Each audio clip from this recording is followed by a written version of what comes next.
welcome to the Roundtable Chronicles. I'm Janine. I'm Jermaine. I'm Raymond. Hi, and I'm Nicole. Today we'll be talking about how parenting has evolved over the years and what's different in the way that we're raising our children now, today. What do you think, Ray? Well, I think today a lot of kids get away with a lot of things that we weren't allowed to get away with. I don't hear a lot of, ma'am and sir. I don't, see I see a lot of disrespect going on. I see kids not, maybe helping out our senior citizens, for example. Kids cursing in front of, their elders, I haven't seen, so many people that I know personally, even at my age, afraid to even say something to a kid that, that's not theirs or they don't know, because you're in fear of how this kid is going to react, and maybe you might end up actually getting some type of violent behavior. You might end up getting cursed out, or end up getting attacked or something, and all you're doing is really trying to help the kid, or maybe give the kid some of your wisdom, so to speak, that maybe you've learned in the past, and the kid is just not hearing it, and you end up getting disrespected. I just think that I think the kids don't work. That's another big thing. When I was 14, I couldn't wait to get a job. I couldn't wait to make my own money. Nowadays I believe kids we give them too much. I tell my son to go to his room, and his room is a vacation spot.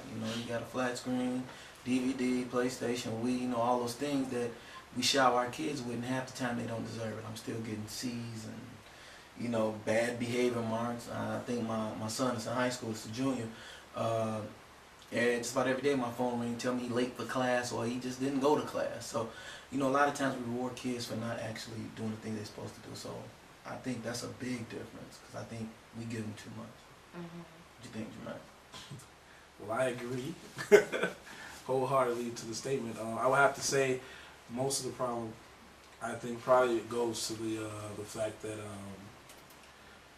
parenting has changed in the sense of kids don't react the same way as, when I was growing up, you say belt or you say punishment, it meant something. Now kids will take a licking, cry for 5 seconds, they back to doing the same thing, or something even worse than they were doing at first. So I think a lot of the parenting has changed in the sense that, like he said, respect. You said respect. Respect is the huge thing, and it's respect of just the culture in general. The lack of respect for ourselves as far as culture-wise, as far as black parenting at least. We're in the fast-paced. Everything's fast-paced, so parents don't have time for the kids. So the kids are being raised by the TV. Everybody's a latchkey kid now. And each other. Yeah, and each other, most definitely each other. So everybody's a latchkey kid. Everybody is I don't know, everything's just too fast. So with that being said, you lose out on the personal touch of having someone say, okay, that's wrong, sitting down with your kids. People don't sit down with their kids no more. Whether it be family time is missing, families don't go to church anymore. The black community especially has lost a lot in terms of respect for themselves and respect for just in general. So, what do you think, Nicole? I would say I agree with a lot of the points. Really all of the points that you guys have made. I think one of the biggest difference is the parents themselves. Like the parents, a lot of parents are losing expectations for themselves. Like they're not instilling in the children that you need to do your homework. If you don't go to school and get good grades, you're not going to be successful. Because maybe they didn't. Maybe they think that society is different now. I know when I was growing up, that's all that I knew of was good grades. There was no, if you can handle the ball, then you're going to be a superstar, or you're going to be, a model or anything like that. It was just books and school, and that's it. But I think that the way society is kind of what Jermaine says, that everyone has this quick, fast, even the parents, they want instant gratification as far as what they expect in their own lives. So if that's their expectations, it's only naturally going to bleed onto their children. So I think that everyone just kind of needs to take a step back and look at, their household and, what type of morals they're bringing into the household and they're instilling into the children, because you have to remember, children come out as clean slates.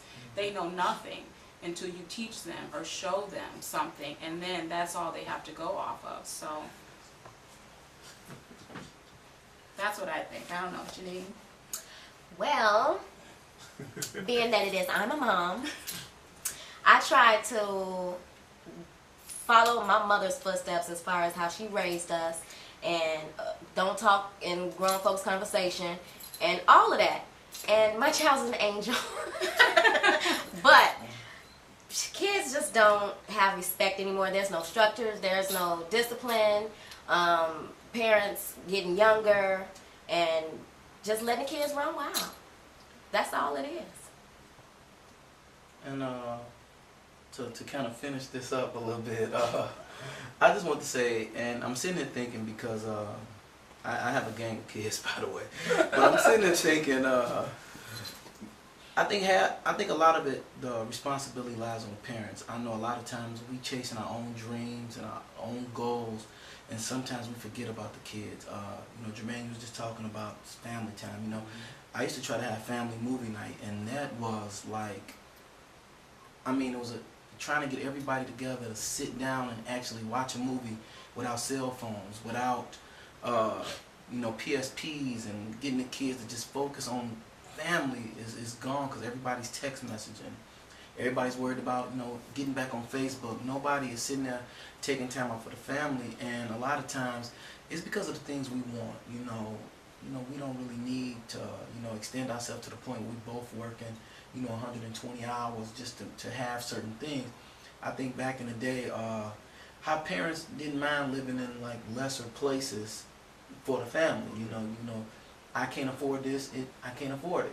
But now we get another job. She'll get another job, the wife, everybody get a second job to kind of make ends meet, to have the car, the house, and things of that nature. So I think it lies with us. We got to make some sacrifices in order for our kids to kind of grow, and I think everybody need to do that. Amen. Well said. That was well said. And that concludes that part of our discussion. We'll be right back.